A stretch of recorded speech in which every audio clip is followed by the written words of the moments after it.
Welcome to the Warsquared Fantasy Football Podcast, a full-service year-round podcast with weekly episodes to provide fans with info on their teams and players. Whether you're a newbie or a longtime veteran of the fantasy wars, Warsquared is the podcast for you. Welcome into the Warsquared Fantasy Football Podcast. I'm Tom with Doc and Tobin. God, love that voiceover guy. He's something else. We'll start with trades and injuries. Big injury. Doc, what happened? Breece Hall fell down and went boom. Tore his ACL, minor damage to the meniscus. Out for the year, be back next year. Kind of killed the Jets season and kind of hurt my fantasy hopes, but that's right. Breece, get better soon. Come back stronger. I know you will. Yeah. Super disappointed.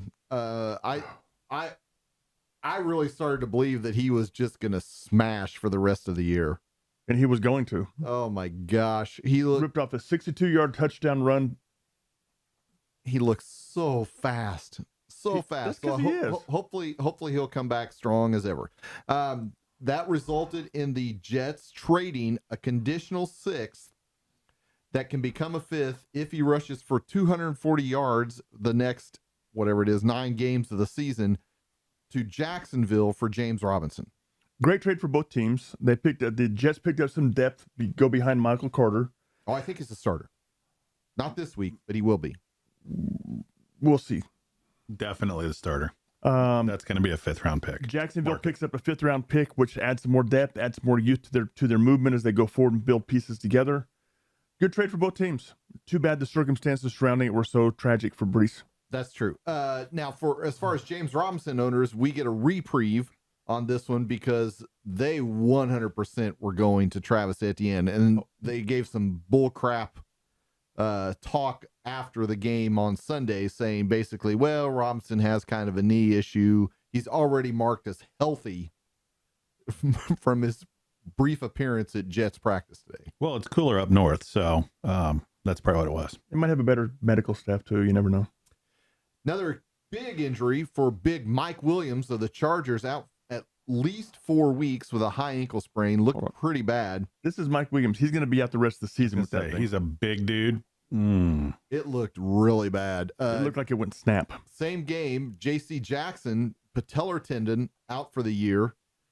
Okay, can the Chargers get any break rather than bones for their players? I was going to say, between tendons and bones, they're breaking everything. I mean, they've lost now 4 players for either four major players for either the season or long-term season due to soft tissue injuries or bone breaks, that type of stuff. Just means the West goes through KC, baby. That's for sure. Unfortunately, it does, because we don't ever get to see the real the real Chargers healthy team playing against them. It'd be nice if we did, because both of them are so talented. It'd be a very good, very entertaining game to watch. That might have been a Freudian slip. Could have been. Yeah. Could have been. Could be Sean Payton's next destination right there. You think the analytics say that? No, the analytics actually say Carolina. We'll see. Yeah, that's not happening. DK Metcalf reportedly will not need knee surgery. Status unknown, but he already said he wants to play and allegedly was limited in practice today. Yeah, he did the walkthrough, but didn't actually practice. So he did the limp through. Mm-hmm. It's crazy. He's never missed a game in his career, so I know that's important to him. Late breaking news, not on our sheets. Robert Quinn was traded from the Bears to the Eagles today. Wow. Just what the Eagles needed, getting better on defense. Holy crap. This is scary. Everybody in the NFC now knows that they're probably going to have to go to Philly for a playoff game. What did they trade for him? I heard it wasn't. I heard it was a pretty good value. It was a 5th or a 6th round draft pick for him. What a steal.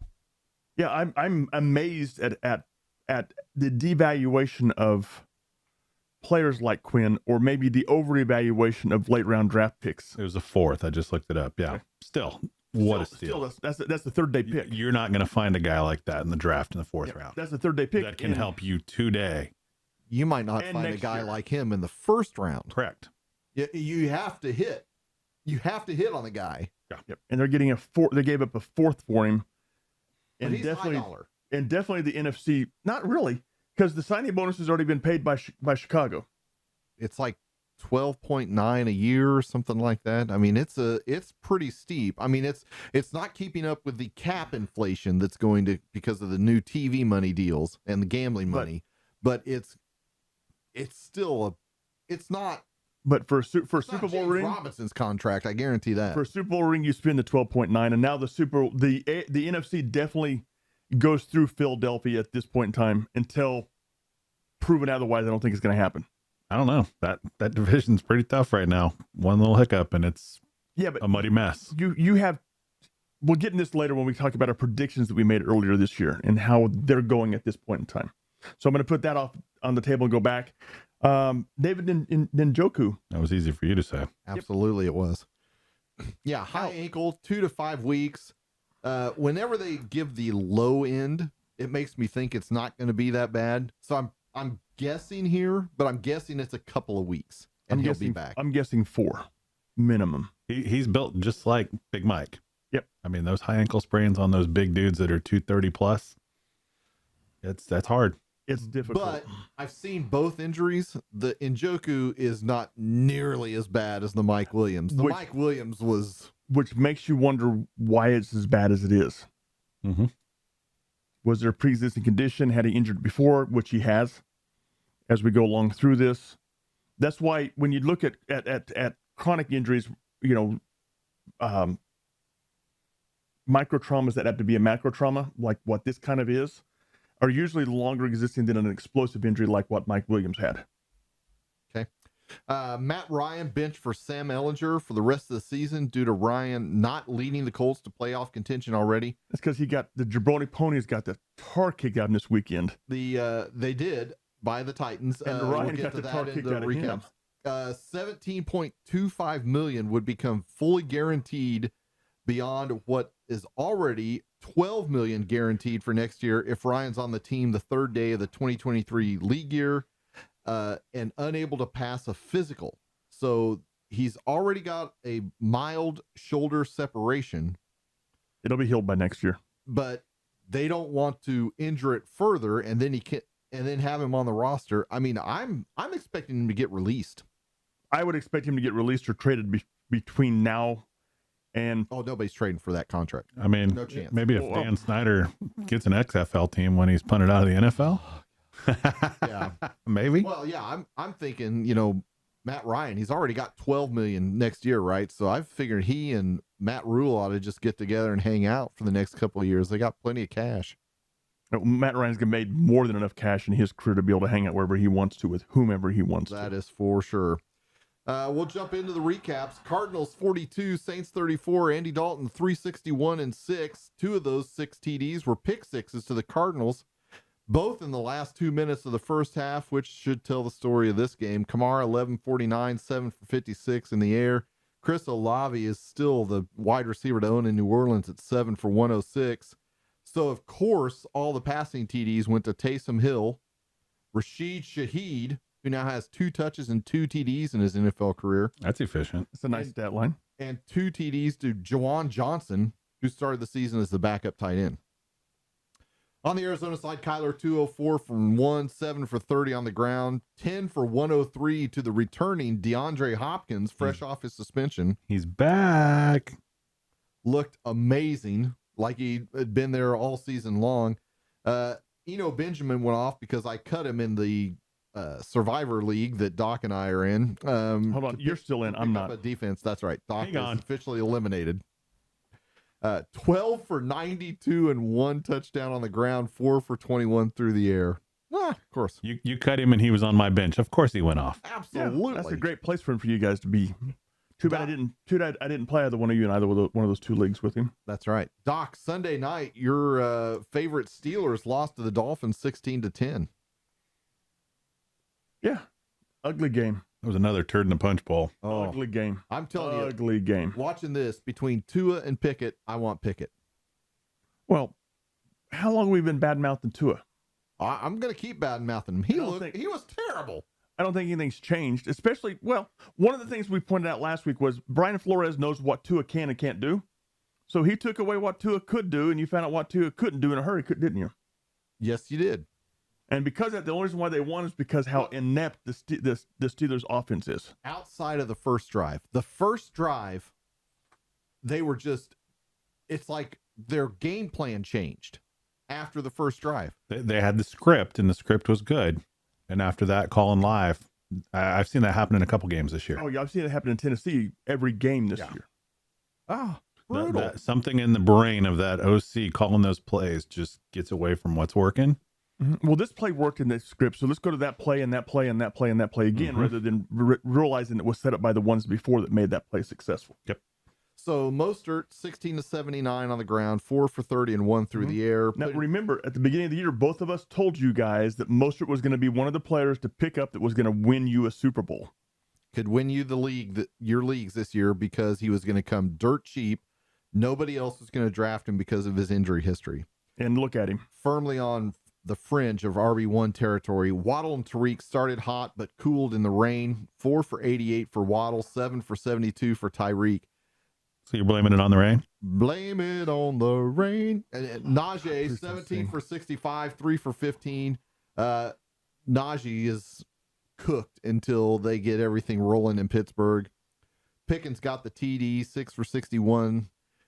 He'll be a monster next year. Should be. Depending on whether they have an offensive line that can pick it up right or not. You know, the offensive line, I don't think is a real problem. I think it might be the basic offense they're playing. Just the basic offense, and the fact that they're trying to follow the Steelers script, the running game, the power game, and that's not what is Pickett's strength. Well, especially when you're playing from behind. Yeah. Freiermuth, 8 for 75. Deontay Johnson fading with Pickett in control. He was only 5 for 42. Monday night gave us the shocker, and not in a good way. Bears 33, Patriots 14. Ouch. You know who the best quarterback in this game was? Justin Fields. Justin Fields by far was the best quarterback in this game, which shocked and amazed me. Now, remember, I said this is the quarterback the Patriots have trouble defending. For whatever reason, they couldn't stop Colin Kaepernick. They couldn't stop Cam Newton. They couldn't stop Lamar Jackson. It's because they run, and that just goes against everything the Belichick cheats. Well, and the Bears are finally realizing what they have in Justin Fields. I mean, his strength is being able to force that on the edge. Great. Because if you're going to play all man against him, guess what? Nobody's watching him. You're not going to spy him, which we talked about last week. The Patriots don't spy. Correct. So, I mean, what do you have? 80 yards on the ground? Something like that. I mean, he was their leading rusher, wasn't he? Yes. Yeah, 14 for 82 with a touchdown on the ground. Yeah. Yeah. I mean, that's a lot of pressure you put on the defense. Don't start him this week, guys. Yeah, I don't like him this week against Dallas. No, because they do spy. Oh, he's going to be running. He's going to be running for his life and this there's week. Micah Parsons is the spy who's faster than he is. The spy who loved him. Yeah, love him long time. If he comes around the corner thinking he's going to run around Micah Parsons, he is going to be sadly and sorely mistaken. If he remembers it. Yeah, it was a misty, foggy night. Mac, the jewel kicker Jones, was terrible. He got benched. Did you see his interception actually hit the guide wire of this guy cam? They said that they didn't actually hit the guide wire. It looks like it does, though. It looks like it does. I saw the video today, and I saw him zoom in on one. I was like, that looks like that definitely nicked it. Yeah. Either way, it was a bad pass. It was a horrible pass. The NFL would never admit that it did. For the Bears, David Montgomery, 15 for 62, got a late rushing score. Yeah, he did. Khalil Herbert, 12 for 62 on the ground, 1 for 25 and 1 on a nasty hit delivered by Matthew Judon to Fields that knocked Dietrich Wise over when he got slammed into him. Ramondre, the only Patriots player that you really wanted here, 11 for 39 and 1 on the ground, 8 for 59 through the air. So what you're seeing there is if you're a Ramondre owner, you almost want the Patriots to get in a deficit, because then it's just Ramondre and he's in there and he'll get all the rushing and he'll get a ton of receptions out of the backfield. Ramondre Stevenson has become the one back that we thought Belichick would never go with, was a one back system, and he has with Ramondre Stevenson. He went from being a borderline draftee in the drafts before the season started to now an RB1. Well, when the game was still in doubt, Damian Harris was getting snaps and touches. After it got out of control, it was only Ramondre. Ramondre Stevenson is the one you want, and he's the RB1 in that area. I thought this meant that Zappy would start going forward, but they've already announced that Mac Jones is going to start this week against the Jets. Yeah, they said he took 90% of the first team reps. You know who the most popular player in each town is, don't you? Backup quarterback. Backup quarterback. And if Mac Jones comes out and he does nothing but pops glitter from his bottom the rest of the year, it's not going to be enough for the fans because they want Zappy. Well, they want Brady, but they want 10 years ago Brady. Yep. Yeah. Chiefs 44, 49ers 23, and what we thought was going to be the game of the weekend. Pat was 4-23-3 to Juju, McCole Hardman, and Justin Watson. Kelsey. I've got a sound effect for the 49er secondary here. That's the sound of bombs going all over the place. It was, I didn't have Pat ranked in the top 5 last week because I thought they were going to run I thought he was going to be chased all over the field. He wasn't. He had plenty of time. He had plenty of weapons. He had everything that I thought that the 49ers would take away. He had. Yeah. Kelsey 6 for 98. Juju 7 for 124-1. MVS 3 for 111. Hardman 2 for 28-2 on the ground. 4 for 32-1 in the air. 3 touchdowns for McCole Hardman. I think he's had a couple of seasons he hasn't had 3 touchdowns in. I think he's had multiple seasons where he hasn't scored 3 touchdowns. They'll probably trade him before the deadline. Yeah. If they were smart, because he's had his pop-up game. He's done. Now, Pacheco got the start, but CEH still got a TD. Yeah, but Pacheco looked by far the better of the 2 players. Pacheco is going to be a nice player next year. And whose team's he on? Mm-hmm. Yep, that's what I thought. Now, Jimmy G, 303-2 to Kittle and, of course, to Ray McLeod, not to Brandon Ayuk for 7 for 82, or Debo, who was 1 for 2 rushing, 5 for 42 on the ground, which is very disappointing. 1 for 2? 2 goddamn yards? Rushing. Yeah. Yep. And, well, he's not going to run anymore. Doesn't have to. Not with CMC in town. Debo's running back days are virtually over. Mm-hmm. I mean, they're going to have some devalues Debo dramatically in the fantasy world. 100%. And he picked up a hamstring injury, which you want to watch. This is Wednesday as usual. This is Wednesday when we're recording. I don't think he practiced today. He was questionable. I got a health update going. He went from being healthy to questionable. Yeah. So you want to watch that, Debo owners, but his rushing days are virtually over. They're going to have some plays here and there, but no, it's not going to be big. What's amazing about this is even though the 49ers got beat, look at the versatility they have. They have CMC who can play wide receiver. They have Debo who can play running back. They have a fullback can play a tight end can play a fullback. That team should get very creative with Shanahan at the controls for the next few months. Well, they won't for the next couple of weeks because Juszczyk is out for a couple of weeks. Debo has his hamstring thing, so I think you're going to see a bunch of CMC, a bunch of Kittle, a bunch of Ayuk until he run those guys in the ground. And they'll lose in the playoffs per usual, and everything's they'll go to copacetic. Philadelphia and get hammered. Yeah, so CMC 8 rushes, 38 yards, 2 for 24. I didn't see him much in the second half. It's like Tobin and I were talking pre-show. They had a script for him. And after they got through the script, then it was over. They had set plays that he felt comfortable with to put out there. Yeah, but he's a pro. Yeah. Zone right, toss right, zone left, toss left, option route, choice route. You're going to see CMC this week and how they're going to use him, and it's going to be really entertaining. Take the earpiece out of Jimmy's ear and put it in Christian's, and they would have been just fine. Yeah. Oh, yeah. Docs Titans 19, Colts 10. JT got 10 for 58, 7 for 27 through the air, which I think will just make him a monster down the road with Sam Ehlinger. I hope Ehlinger runs a little bit more. You could see a little bit maybe of what the Redskins did back with Robert Griffin. That would get him killed. That might get Ehlinger killed, but JT will be a monster like Alfred Morris was. They don't want to have to go to Matt Ryan as the backup quarterback. That's their worst nightmare right now. They'll go to Nick Foles.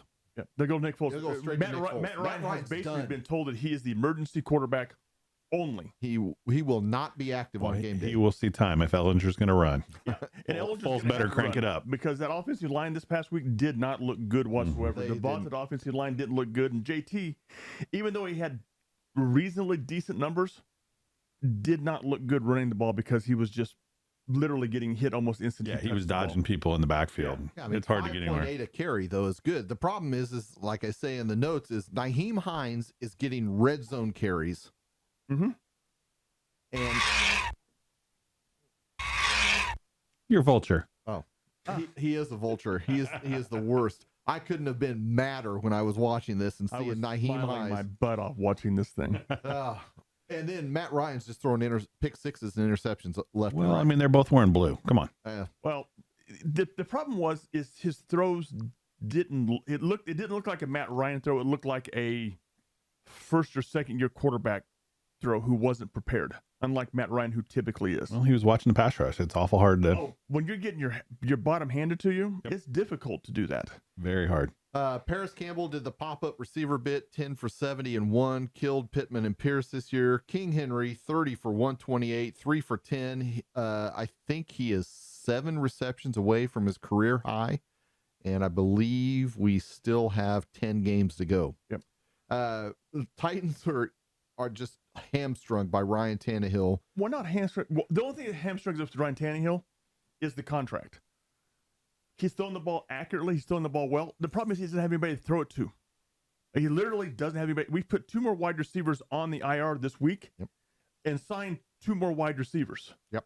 The wide receiver room in Tennessee looks like a MASH unit from I'd say Korea, but I don't think anybody in Korea Hey, can they play made football. the choice to trade A.J. Brown and It's let like Corey Davis walk. Even with A.J. Brown there, they would have this issue.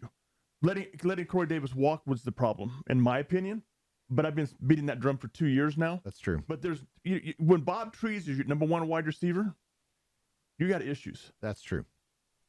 Moving on to Bengals 35, Falcons 17. Nope, Falcons should be written off. I'd said in the preview that maybe they shouldn't have been. Nope, they definitely should be. Burrow 481 and 3 for 20 and a touchdown on the ground. Chase 8 for 130 and 2. And missed half the game. And Boyd 8 for 155 and 1. T. Higgins a paltry 5 for 93. What a loser. Bro Mixon 17 for 58, 1, 3 for 33. I really thought Mixon was just going to go off in this, but of course Burrow vultured one of his touchdowns. Yep. One of the things too that saves Mixon's day is getting those receptions. Man, 3 for 33 is a monster add to this that line. extra 6 points is huge. Yep, absolutely. But what you saw, I don't think the Falcons are as bad as this game reflects. This just shows you the potency of the Bengals defense at this point. Well, I think with that, what you're seeing Are you high? is Smith is so intent on staying with the run. I mean, they're down 3-4 touchdowns, and he's still running the damn ball. The Falcons completed 8 passes and attempted 13. Yep. They have a plan. They're going to stick to it with or without. And the good thing about it, he apparently has the backing of ownership with which to be able to develop this team and go forward at this point in time. And that's what he's doing. Well, Burrow completed 34. Burrow missed more passes than the Falcons attempted. Correct. That's what their offense is based upon doing. It's called tanking. They want the draft pick. Come on, we'll move along. Next show. Nothing to see here. Yeah, speaking of tanking, Jets 16, Broncos 9. Breece Hall got the scoring going with a 60-yard TD, left injured like we talked about. Michael Carter is no replacement. Obviously, they've already traded for James Robinson. Corey Davis is hurt, but should play this week. They're going to need him against the Patriots team that's going to be out for blood. The Broncos are a dumpster fire on offense, with or without Russ. It just doesn't matter. Jerry Jeudy had a good game, 7 for 96. Okay, stop there. Rumor, Jerry Jeudy to Green Bay for a 4th. Oh, if I was the Packers, I'd give up whatever anybody wanted. At most, the Packers supposedly have related they they'll give back a 3rd for Jeudy.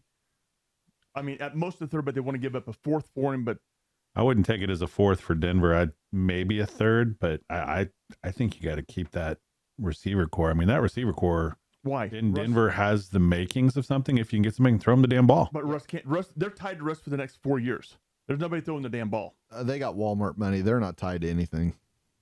Yep, cut bait. Even with Walmart money, you can't write that contract off of the salary cap. Sure. Well, sure. Well, Jerry who cares? Judy- You Jerry draft, Judy you will not draft be- one, you get him on a rookie contract. Bob's your uncle. Jerry Judy will not be a Bronco next week at this time.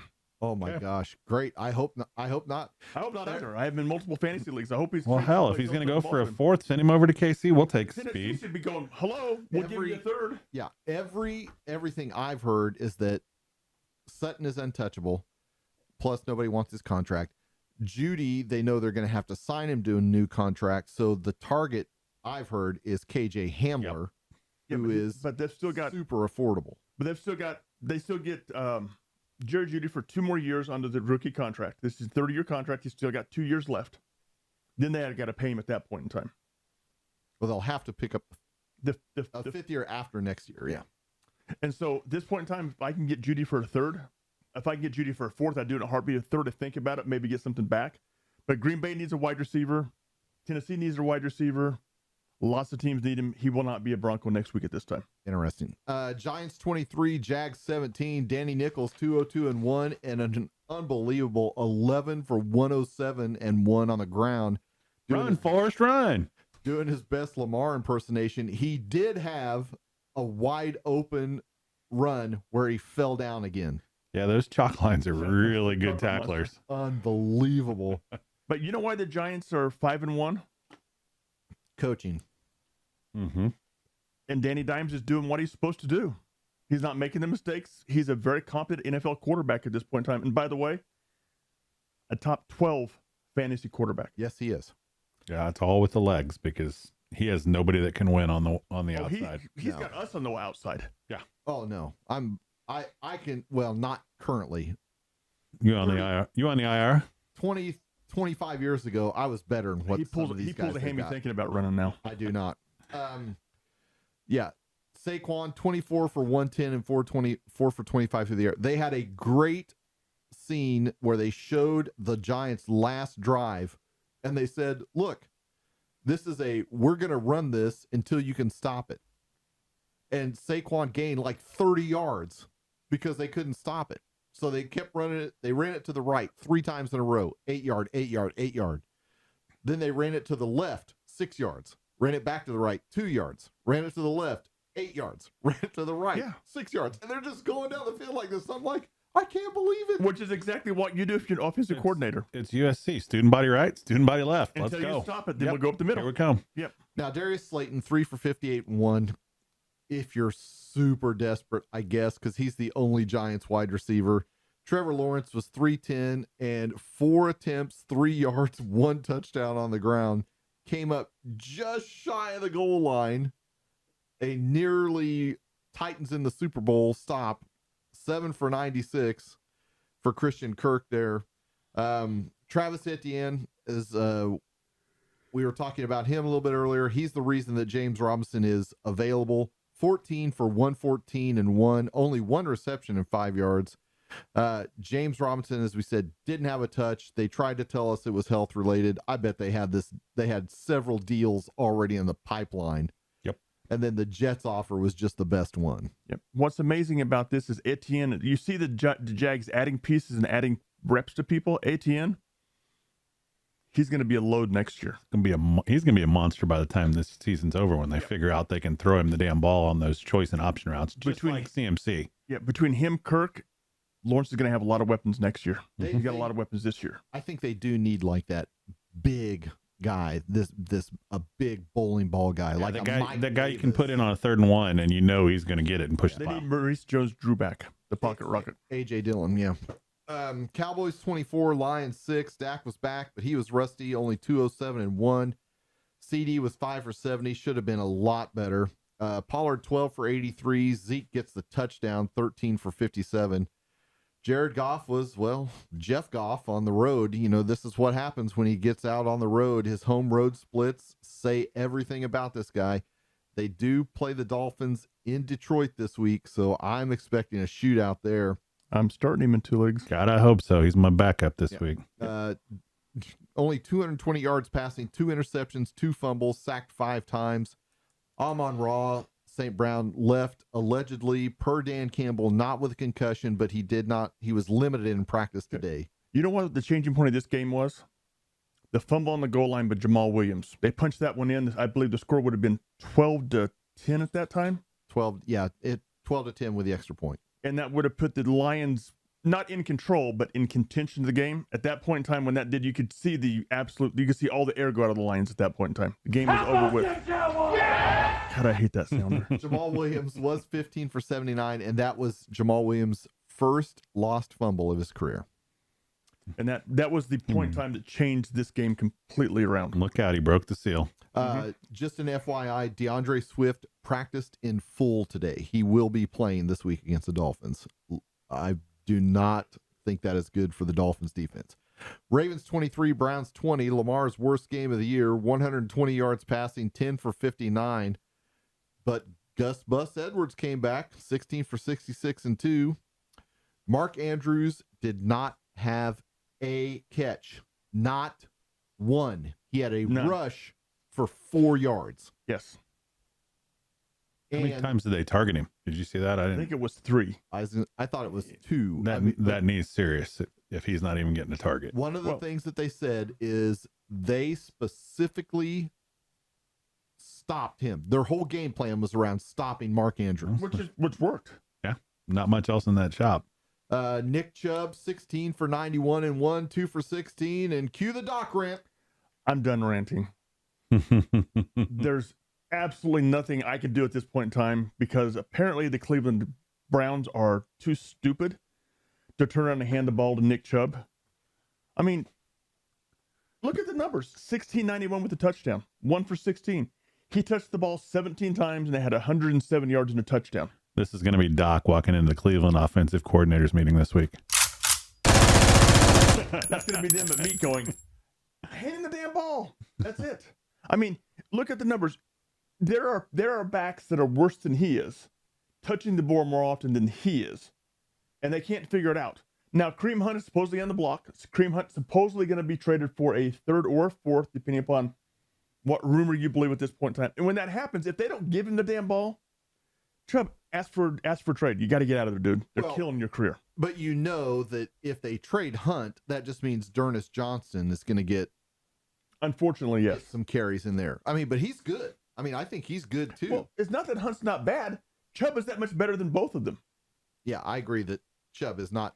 I mean, Hunt only took five carries away from him. I mean, that's an average number for a backup running back. They just need to run the damn ball more. Not running the damn ball. Right. You're letting Bubby Brissett throw the ball, 34 times?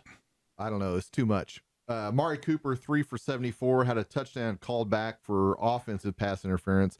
David Njoku, 7 for 71, slight ankle injury. So like we talked about earlier, he's going to be out for a couple of weeks. You'll get some Harrison Bryant. Moving on to Seahawks 37, Chargers 23, Justin Herbert, 293 and 2, Big Mike, 7 for 86 and 1 before he got rolled up on. I thought it was broken. I think they're going to come out eventually and say that there was a lot more damage than what we said or thought. They're going to wish it was broken rather than being soft tissue. Austin Eckler in most fantasy leagues is the RB1 overall.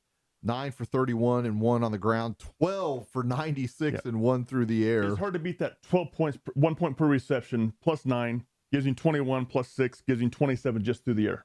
Just through the air. I mean, there are receivers that I wish could get that. Oh, there's WR1s that don't have those type of numbers. He's ranking pretty high in the wide receiver scale if you slide him over there. Right. If you drafted him, congrats.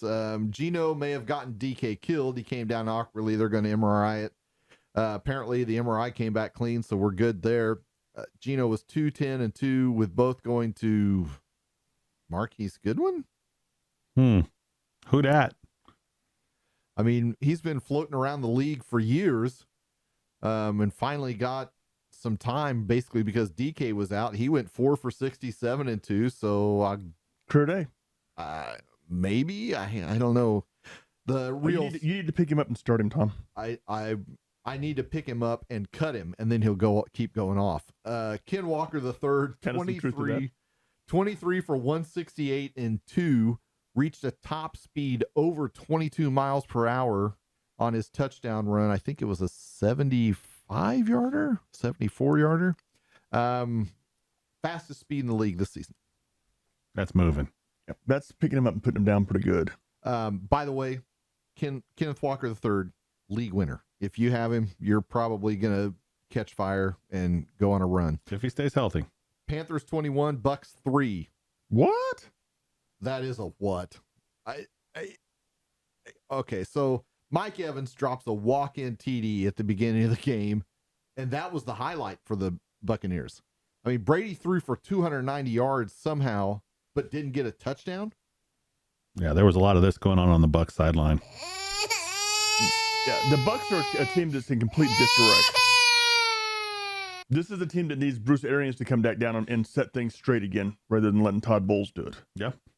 Yeah. They need some leadership from the top. Surprisingly, no Microsoft Surface tablets were destroyed, so that's amazing. Evans 9 for 96, Godwin 7 for 43. The Lenny no-show was amazing.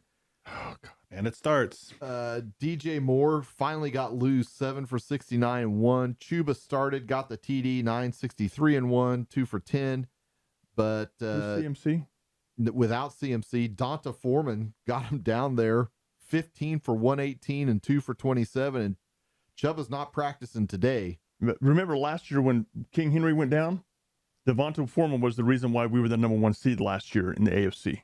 180 yards rushing between those two. CMC who? Yeah, exactly.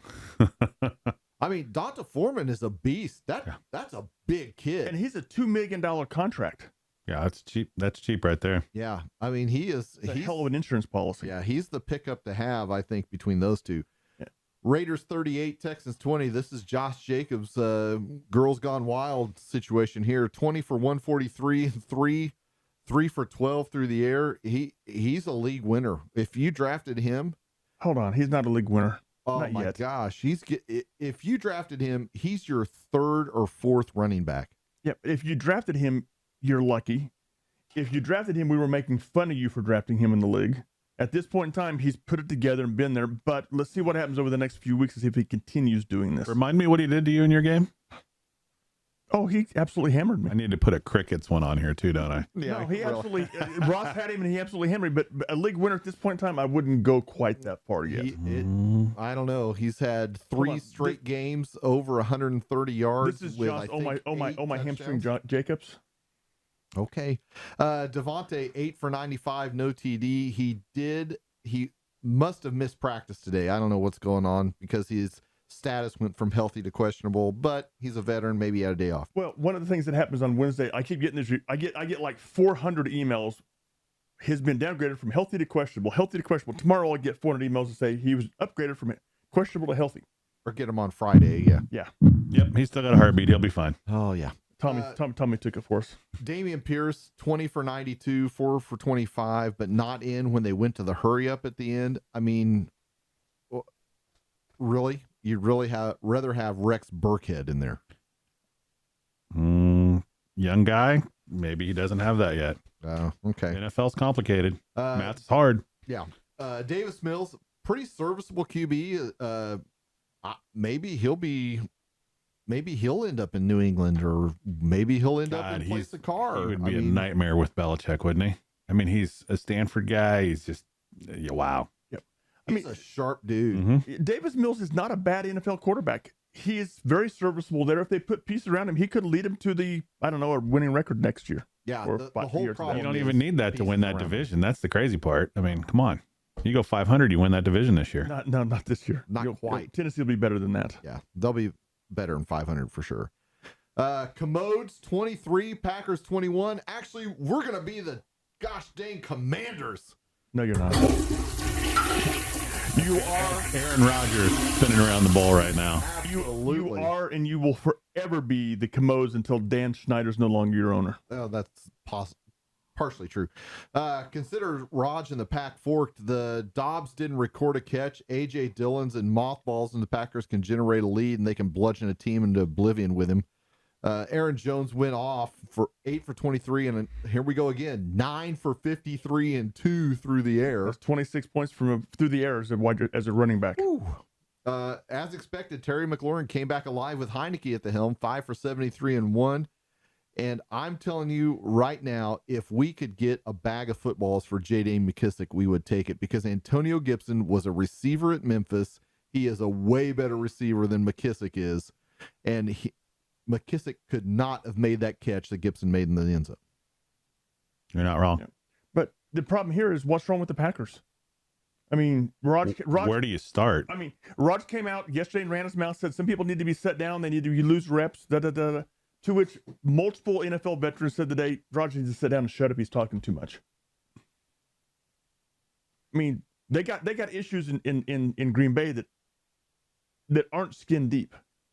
There's some ugly warts that are starting to reappear or appear. That shows that there's a lot of animosity within that organization. Well, there's a respect factor. I mean, the guy that's doing all the talking is the same guy that wasn't in camp, wasn't at OTAs, and he's trying to run his mouth. And I mean, I'm sorry. I don't care who you are. If you're not actually there, it's awful hard to be that leader. And it's hard to develop that rapport with your wide receivers that he needed to do starting last March. Yeah. The reps that he's talking about, these rookies where, math is hard and they got to know which way to bend on the route tree. And look at what Brady used to do. Look at what all these quarterbacks they used to get their wide receivers together and go, let's go to Hawaii for a week. Yeah, bring them in. Let's go work. Let's go work. Let's just go through this stuff. I'm going to pick up the tab. You guys be here. It's going to cost me $200,000, but you know what? It's going to be worth doing it because I'm going to reap the rewards. The team's going to reap the rewards. A-Rod doesn't do that. Well, I mean, maybe if they'd caddy for him, would that work?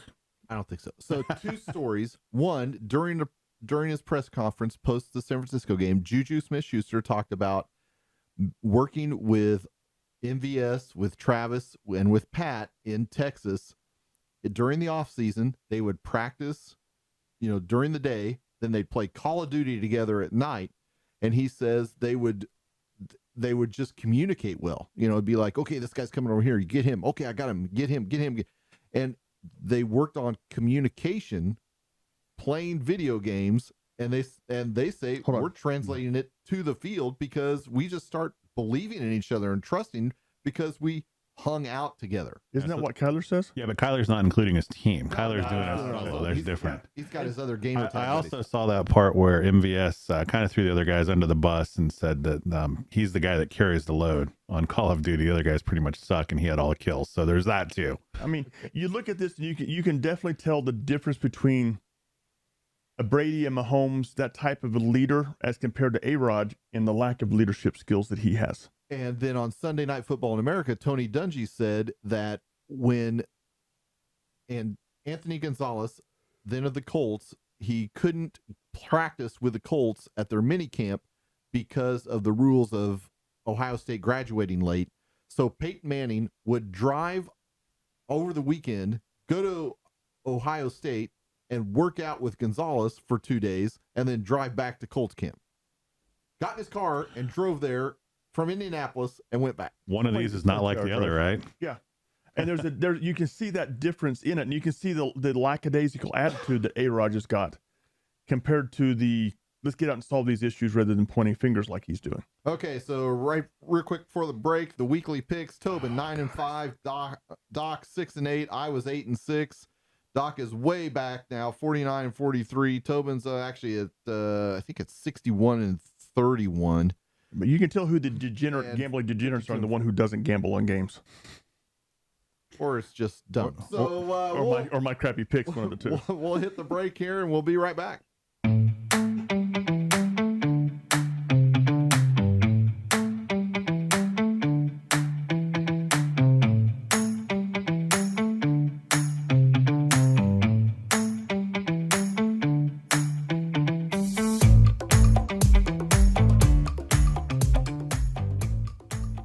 After you've listened to Warsquared and have your lineups locked in for the week, we invite you to go over and check out 3 Dogs and a Dude. It's a podcast inspired by 3 crazy rescue dogs and their dude who like having conversations with interesting people. You never know who might pop into the studio as a guest, and we guarantee some laughs. Check out 3 Dogs and a Dude wherever you get your podcasts. Indian Media Productions is your one-stop shop for all of your media creation needs. Whether it's producing a podcast like the one you're listening to, or maybe you just need some video for your social media and websites, sales and promotional videos, or even TV commercials, we've got you covered. Check us out at IndianMediaPro.com.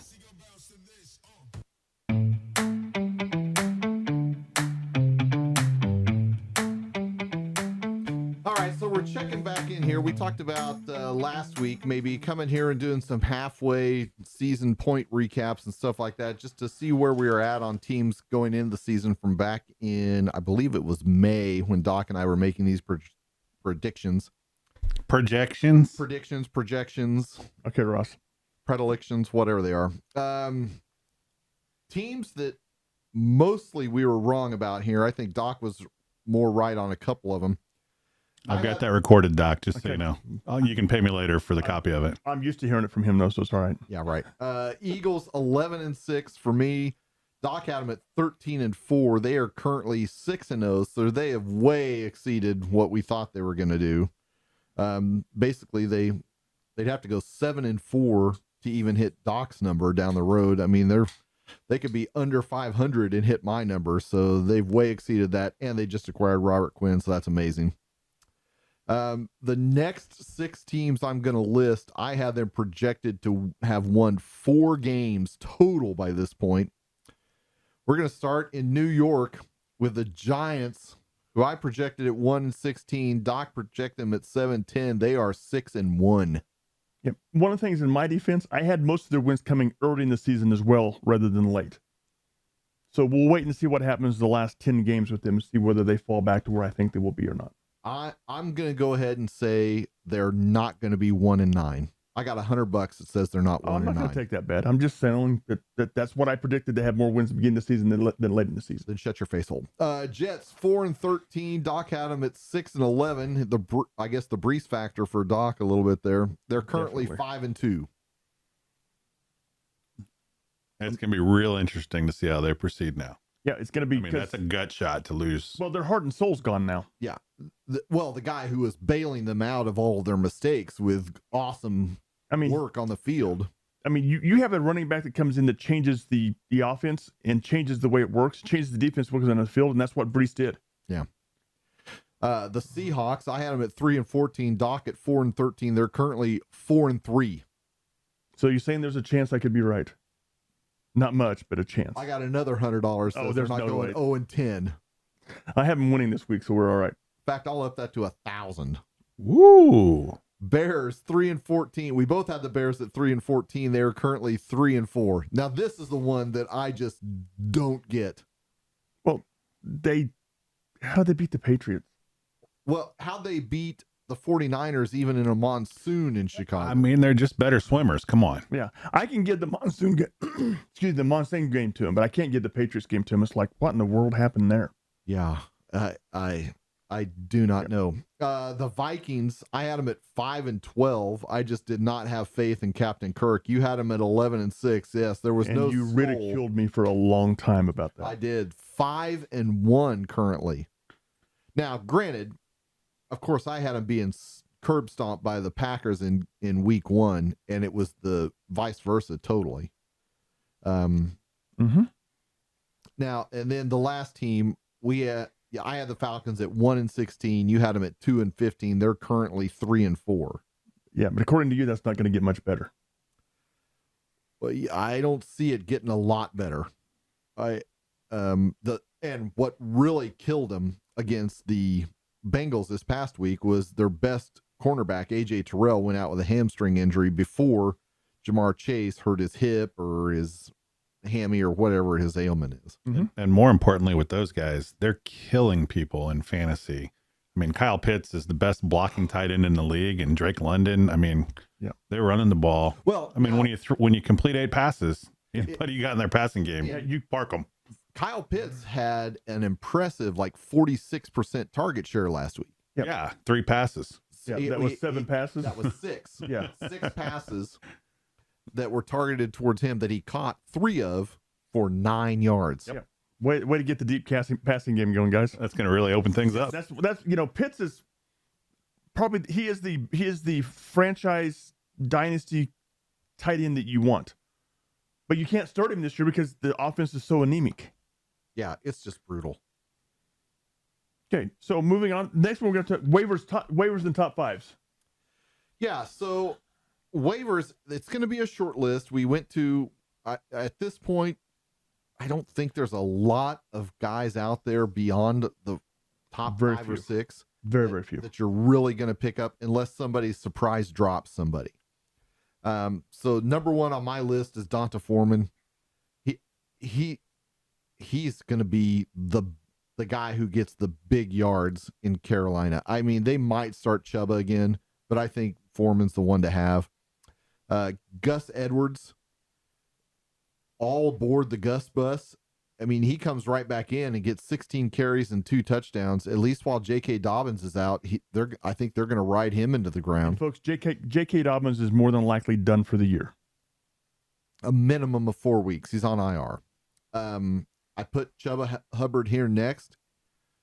I don't know what else Carolina's going to do. I think it's just going to be, we're going to run, we're going to pass to our running back. They're going to practice this with the first pick in the draft. The Carolina Panthers select. Absolutely.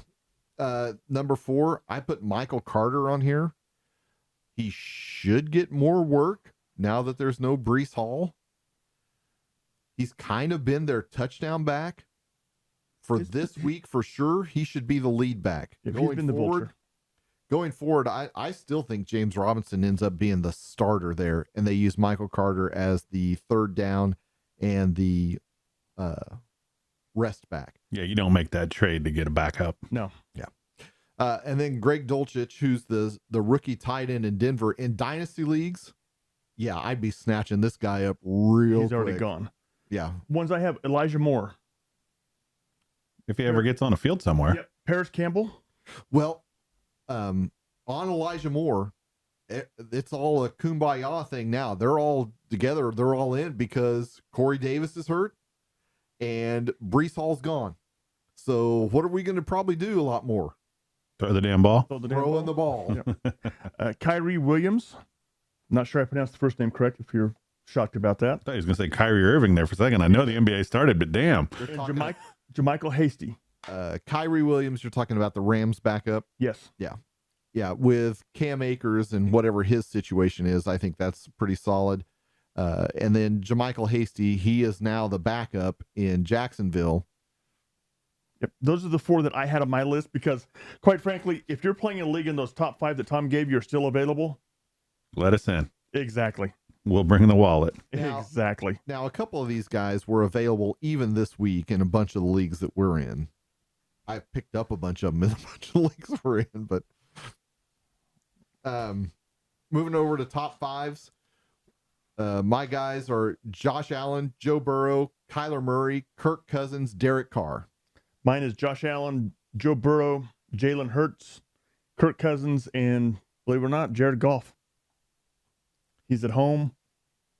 Good home cooking. You just put him in there because you said you're starting him in 2 leagues. I had him in there to start with. It's at home. Yeah. I mean, it's at home. Swift is back. He's like a sales path. It's up, down, up, down. It's that roller coaster, and that's why he went to Jared's. Yep. Now notice we did not have Lamar Jackson in here. It's because we're concerned about Mark Andrews' availability on a short week. Remember, the Bucks and the Ravens play Thursday night, so I'm concerned about that, and I'm concerned because they play the Bucks.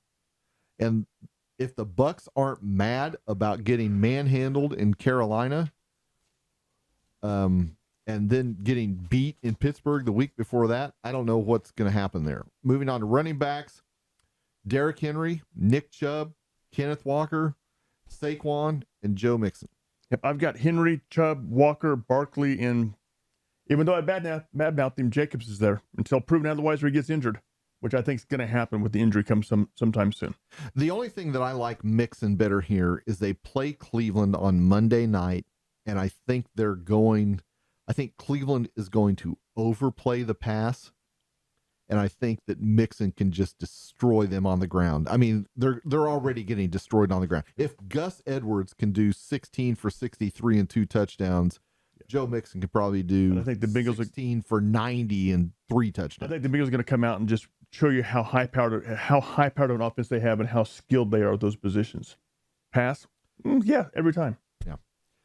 Wide receiver, I've got Jamar Chase, Cooper Kupp, CeeDee Lamb, Devontae Adams, Tyreek Hill. One of the guys I left off of here is Justin Jefferson. He needs to be on this list. I've got Cooper Kupp. You forgot about him in one bye week, huh? I did. Yep. Wow. Shows you how much I got Cooper Kupp, Jamar Chase, A.J. Brown, Stephon Diggs, and Jefferson. Yeah, man. I don't know as much if I like Stephon Diggs this week as much as I like CD a lot against the Bears, especially now without Robert Quinn. I mean, Makes it just that today. I did this before the Quinn trade took place. That does change things, but I still don't think CD's going to have that great of a game. yeah. And Tyreek, I don't know how Tyreek's not going to run up and down the field against the Lions. Well, I don't know. It doesn't matter. If he can get out in space, he's gone. Yep. Tight ends I have Mandrews, Ertz, Kittles, Hawkinson, and Higbee. I've got Goddard in place of Higbee. I think he'll eat up the Steelers without a TJ Watt, who's allegedly going to attempt to come back to practice this week. Bad week to do that. Yeah. Well, he's not going to play, but he's at least going to come practicing. back and see how it feels and everything. As far as sleepers, I'm going with Adam Thielen, Ramondre Stevenson, Tyler Lockett. I put Damian Pierce in here. He's not really a sleeper. He's a top 12 running back. And then Justin Fields, only because, man, if they're going to continue to run him 12 to 15 times a game, that's a lot of points. It is. It is a bunch of points. I mean, that's the equivalent. If he's getting 80 yards and a touchdown, that's like getting 200 yards and a touchdown passing. Yep. I had Tyler Lockett on here. You've already got him on your list as well. I don't have a lot of sleepers this week because I think that you're starting to see the players come to the top that's going to be there.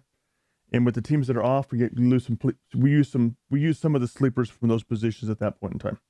The only thing that I really like, it's a Cardinals versus Vikings matchup, and the Cardinals couldn't stop any of the Saints receivers. Yes. So that makes me think Thielen, Irv Smith, Tobin's guy, and KJ Osborne. Irv. All four of those guys could have touchdowns. Yep. And that's part of why I have Kirk Cousins up in the top 5. So moving on to the fantasy football leagues. How'd you do this week, Tom?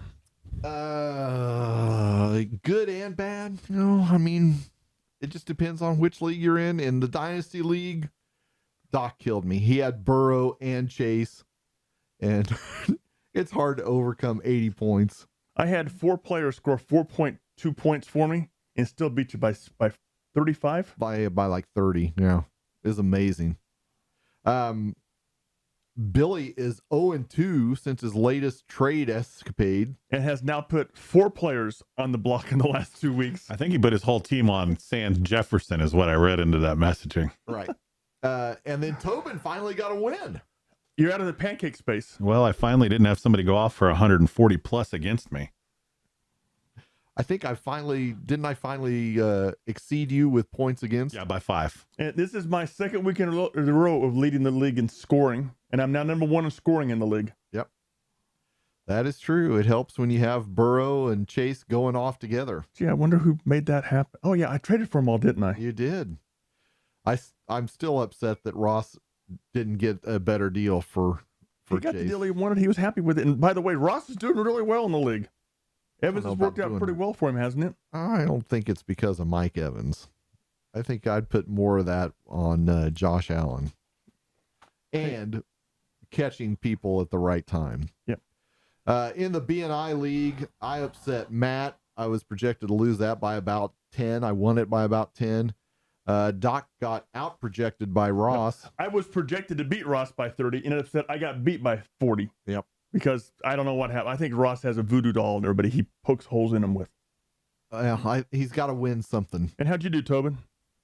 Yeah, I got David Montgomery late. That last touchdown killed me. I was rooting for him to choke it up going in, but yeah. How'd we do in the fishbowl league? I lost by 18, primarily because... You drafted poorly. No, primarily because I lost DK in the second quarter of his game and lost Breece Hall in the second quarter of his game. If I have Breece Hall and DK for full games, I win. It's not even close. Okay, we'll go with that. But it says something about Wentz on here. Yeah, you lost by 30 thanks to Wentz. Oh, yeah, that was because I didn't update it. Oh, okay. I forgot to update it. Yeah, I couldn't have lost because of Wentz because I'd already gotten rid of him. That's what I thought as well, but I wasn't sure. He's on the bench. I haven't cut him completely, but I picked up Heineke. Heineke helped me. When you get 1.45 out of DK and you have whatever it was, 14 or whatever out of Brees, and Yeah, that's what cost me in the BNI league too. I mean, DK got me 2 points. And It just kills you when you lose a player like that. yeah. In the Agents League, I smoked Brad, who couldn't be bothered to drop one of his kickers for a starting tight end, so he just left Goddard in there to take a 0. Doc beat Toby by 1.5 points To move into first place. moving to first place in his division. And of course, Nick won behind Eckler and Jacobs. And there are 82 points between the two of them. Oh my God, it was unbelievable. Yeah, something like that. It was literally something like that. It was bad. Wardo lost, got crushed by Freddie. That's how Doc took over first.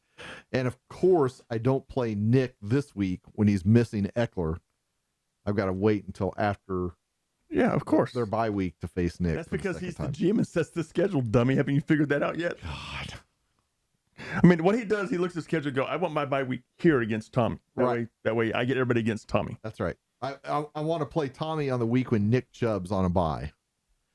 But that's cool because Nick Chubb will be my second round pick, and I'll probably pick second next year. So You can't pick, he's your second round pick, which means you can't bring him back. oh no, he's my fourth, so he'll be a second. Okay. next year. You see, I get to bring back Brees Hall and Saquon Barkley for those 2 picks. Yep. Not a bad one too. Yeah. And with that, We're done for the regular podcast. Anybody who wants to stick around, we'll do the bonus later. And thanks. Peace out.